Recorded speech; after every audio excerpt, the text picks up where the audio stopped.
want to do is share some thoughts with you. And the first one is that Maria has changed everything.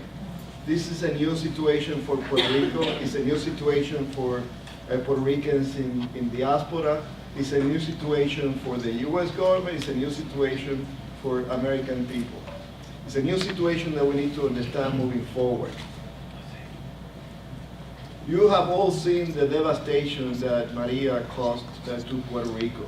After 8 weeks, we're still not out of the woods, okay?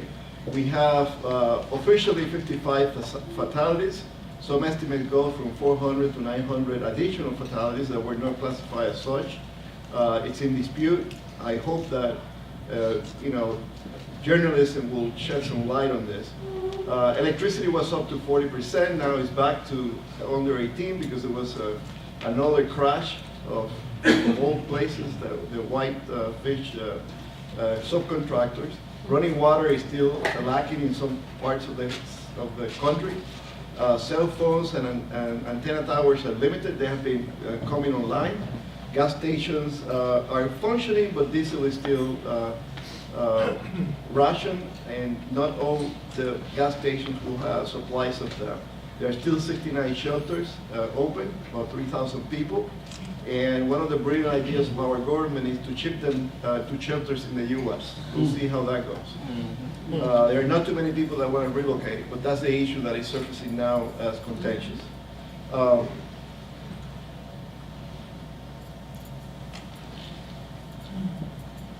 So the economy is devastated.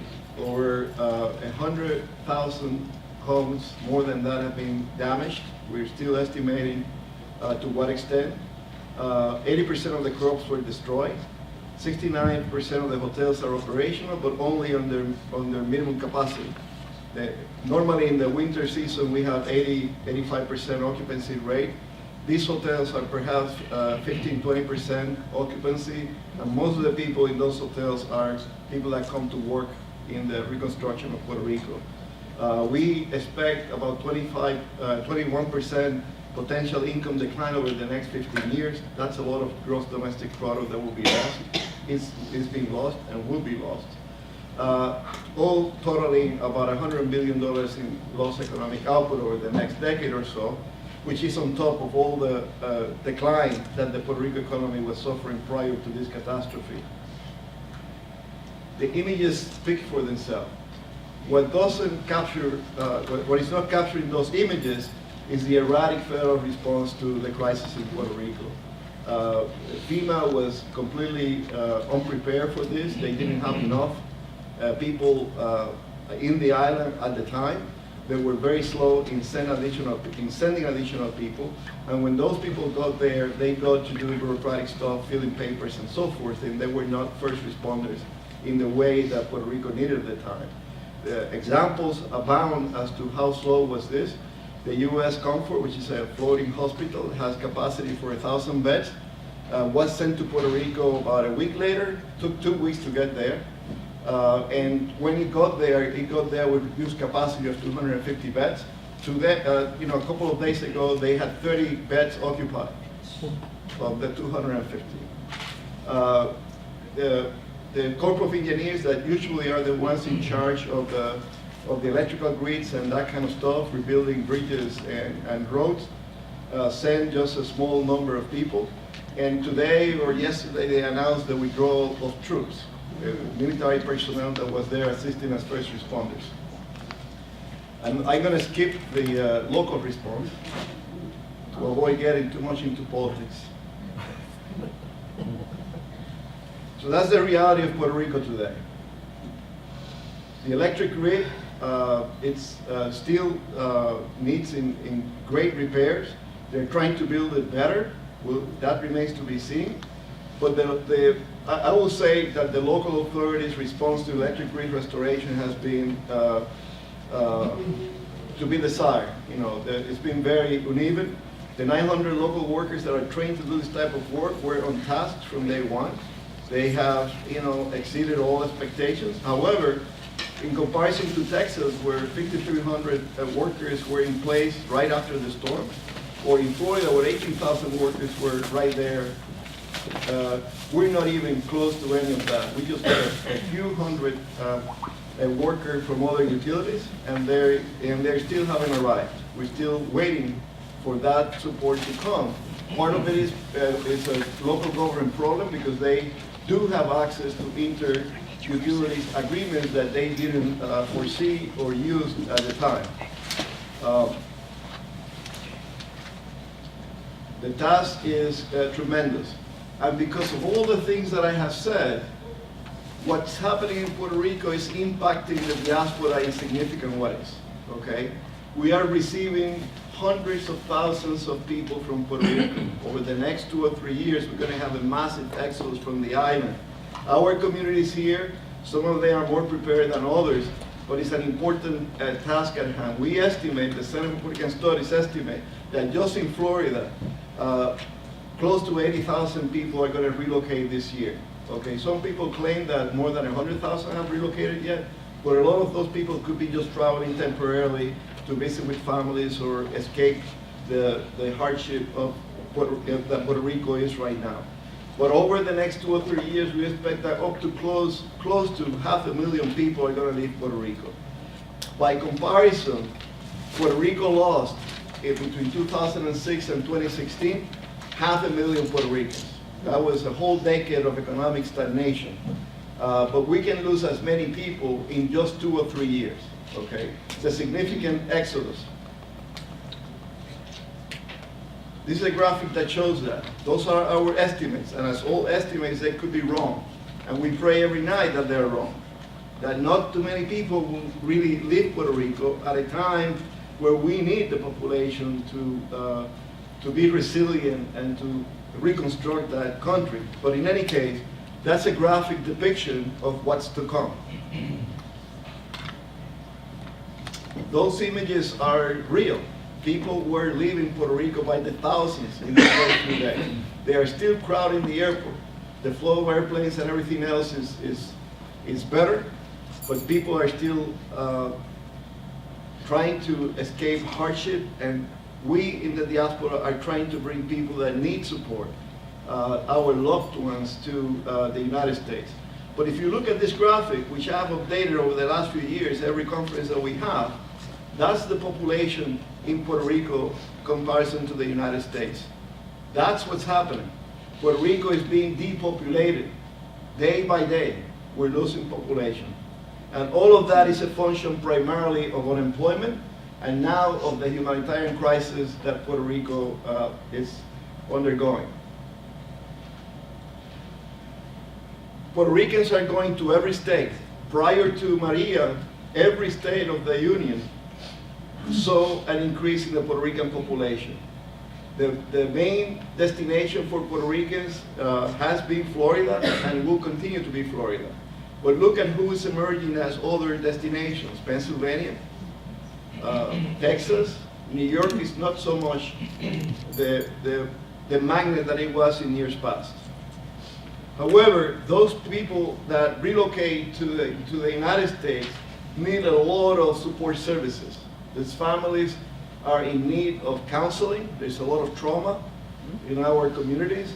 They need schools transfers, they need health services, they need access to employment. They need housing. Housing is one of the biggest crises. Because all these people that are coming that are in need of housing, some of them are transferring their Section 8 vouchers. Not all the localities accept those Section 8 vouchers.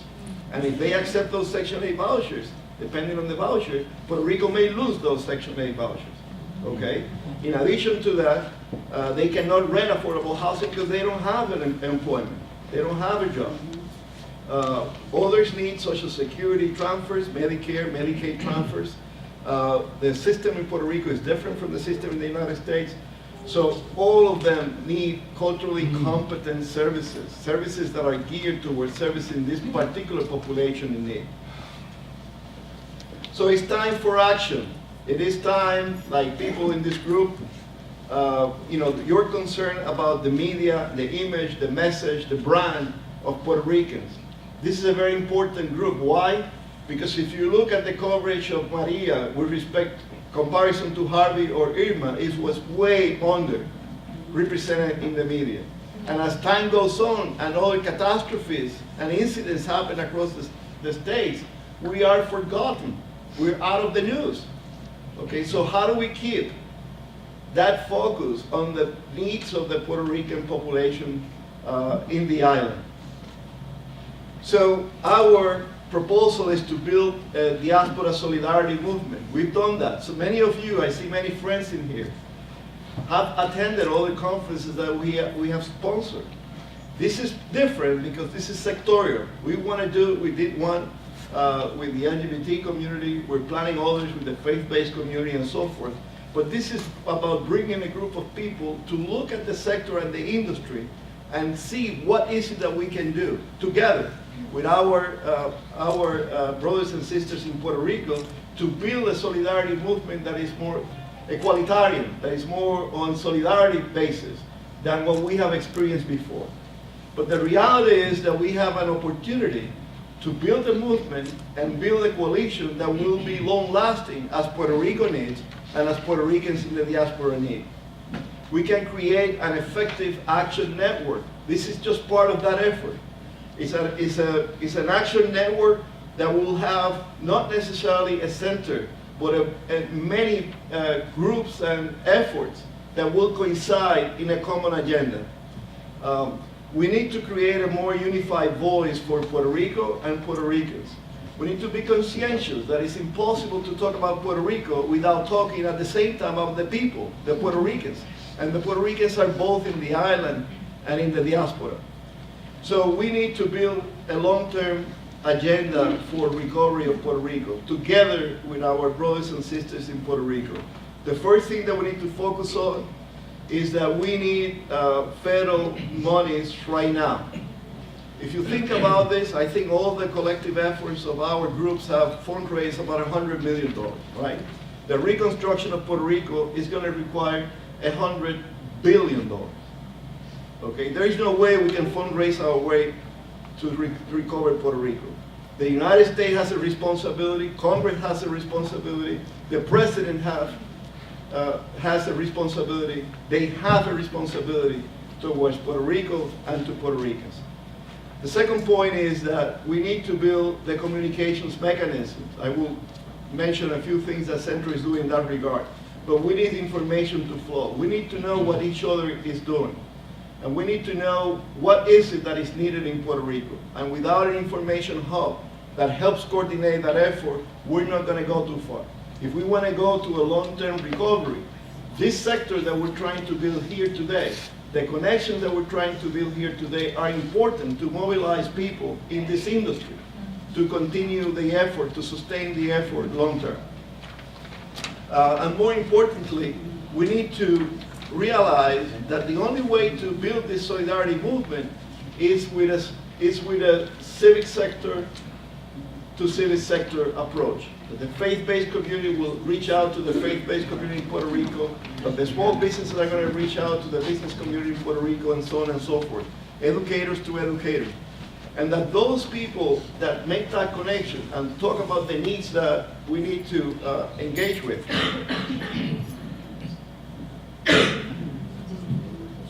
Closer to the microphone. Okay, got it. What about this? Yes. So you let me talk all this time? I thought I could talk. Okay. So the final point is that this solidarity movement, which I will call people to people from Puerto Rico and the diaspora, needs to be equalitarian. We need to put both our interests on the table, and we need to build that based on solidarity and some principles of reciprocity that transcend the politicking and the centers of power that we currently have. Now, I was asked to shorten my presentation, so I'm gonna skip a few slides that have to do with everything that has happened on the policy side, and I want to go to fast forward to a few ideas at the end. But in any case, you know, all of this goes to the first point of the financial support that Puerto Rico needs. We need to build an action agenda around policies that Congress needs to enact for Puerto Rico. And obviously, we have put a couple of briefs that you can refer to in our website. You go to Centro PR, on the right-hand side there is a site that is called Rebuild Puerto Rico. I'm going to tell you where it is in a minute. And you can find more details about all this in there. The way that financial aid is structured to communities that undergone the type of situation that Hurricane Maria caused in Puerto Rico are very well established, and there is a logic to the appropriation of funds from Congress. And we need to understand that better, and Centro is committed to explain that better so that the information empowers our community. So the question is, what can this group, the media makers and actors that are concentrated here to do, and Centro can do, moving the agenda forward? So first of all, we need to build this solidarity movement, people to people, sector to sector. We also need to strengthen the hub that we all have. We have networks, but how do we combine those networks as part of the solidarity movement? And we all can serve as conveners of people to come and talk together on exactly the principles that Louis, pointed out at the beginning. So Centro has moved in that direction for a while now. So we have a brand, Puerto Rico, Puerto Ricans, which goes to the point that I made. You cannot think about Puerto Rico if you don't also think about the people, about Puerto Ricans, wherever they are, all 9 million of us, not just 3 something there and 5 something here. It gotta be 9. Do not separate us. And to that effect, we created a page that is called Rebuild Puerto Rico, where you can find specific information. It's a repository, all the news that are published about Puerto Rico. You can find where to donate, and you can filter that. If you want to give to pets, give to pets. If you want to give to the church, give to the church. You can filter all those possibilities in this side. You can volunteer to do work with the sector or with Centro. You can look at events all across the country. And you can do much more in this side. We're adding tabs to that side, by the way, as we speak. And there is a site that is completely in Spanish. It's already managed by this group, Diaspora X Puerto Rico, Diaspora for Puerto Rico. It's going to be linked to these pages soon. We also put out a lot of policy brief, as I mentioned, and that's very important because we need to clarify. We are a university think tank that can clarify what is going on with respect to policy and other areas, and we try to do that. And every week we publish 1 or 2 briefs, by the way. So if you're not subscribed to our newsletter, Centro Voices, do that. We now publish two editions, one devoted to Rebuild Puerto Rico and one devoted to Centro Voices. As I mentioned, this piece on the exodus from Puerto Rico has received wide coverage in the press. We're working on the housing needs and the destruction of the housing in Puerto Rico. We're working on another one, destruction of roads and bridges. So our staff is stepping up to the plate with respect to what is that we need to do the ask to Congress of what is that we need to rebuild Puerto Rico. So in any case, where do we go from here? Well, today is about understanding the situation, it's about awareness, it's about engagement. But tomorrow, Tony Pantojas would say, Antonio Pantoja was the founder of Aspira, and all of those aspirantes know the 3 A's, right? Awareness, analysis, and action. There you go. So all the aspirantes know that at the end, what really matters is that we need to engage. It is time for action. Thank you.